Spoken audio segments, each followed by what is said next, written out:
So this video is going to look at a couple of the functions in AdaptableBlotter.JS that allow you easily to update lots of cells, like a single column, in one action to hold a new value. So instead of having to do lots of separate edits, you can just basically do all your edits with a single go.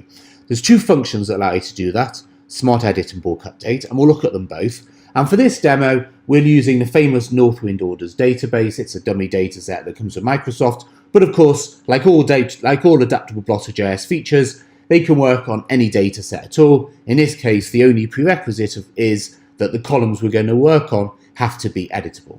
So let's first look at Bulk Update. And we're going to look at both two functions, Bulk Update and Smart Edit. So in fact, before we do that, let's add them to our toolbar so they're more easily viewable. So we've got Bulk Update, Smart Edit.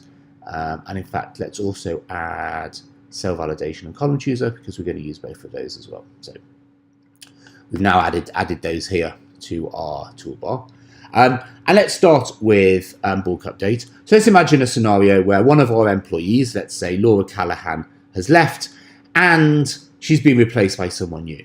So what we can do is we can go into the employee table, we can filter on Laura Callahan, and now we can select that column, which makes it very easy to do a bulk update because it selects all the cells which match in that column. And let's go into bulk update. And now we can do one of two things. We can either change this to an existing column value, so it gets all the distinct values in the table for that column. So you can just change them in one go here, or you can enter free text. We're going to enter free text. We're going to assume that, say, someone new has joined. Let's call her Rachel Barnes. That's our new value. And now if I apply that to the grid, that updates everything. The reason why we can't see anything is because we still have a column filter applied to Laura Callahan. There isn't anything. Let's clear the filter. And now we get everything. And if we go into the employee table, we can see we've got Rachel Barnes. And if we filter on her, we can see everything for Rachel. So that's bulk update, and you can do that on numbers, on dates, on anything you want. So that allows you to replace. But what happens if you want to do a calculation? For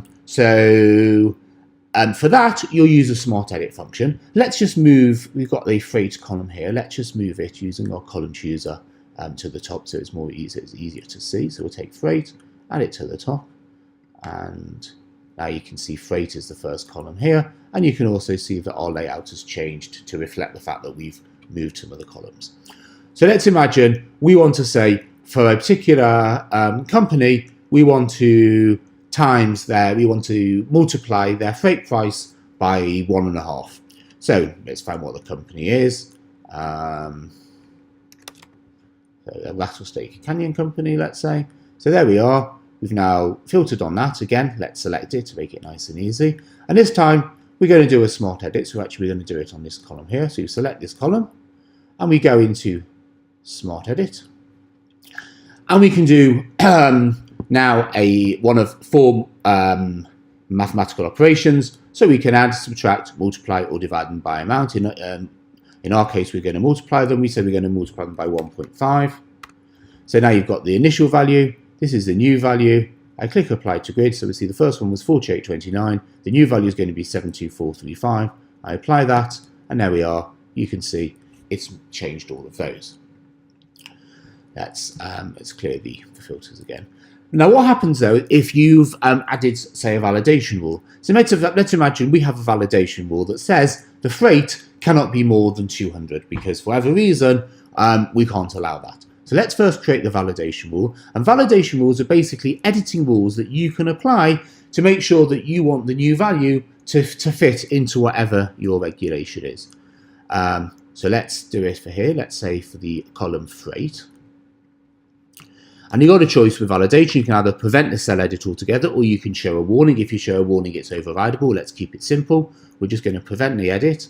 And we're going to say we will disallow all edits. And here you can do what you want. You can make it an absolute value, a ceiling. You can do the change in value. We're going to keep it simple. We're going to say the new value for this cannot be greater than 200. If you want to, you can make it based on other columns. We won't for the moment. So let's finish. So there we are. So if the freight is greater than 200, we disallow it. We can see that in action. If I go into freight, I make that 100, it's fine. But if I make it 250, I get an error. And that will also work if I go into Smart Edit. So if I, for instance, want to change all of these, I go back into my Smart Edit and I'm going to multiply them by 2. Let's multiply it by 3. Let's multiply by 4. Oh, that's better. What it's now saying is it's saying it's gone yellow because it's saying that some of these are breaking the rule. So that's going to be greater than 200. That's breaking the rule. So all of these potential edits break our rule, and we've got the choice whether to go ahead. If we go ahead, it will ignore the ones that break the rule, or we can cancel. We will go ahead, and the ones which are fine go forward, and the ones which will break the rule don't. So there we are. That's 2 functions, Smart Edit and Bulk Update, both allowing you very quickly to update lots of cells in a single action to a value that you specify. Please get in touch with us if you have any questions at all. We look forward to hearing from you.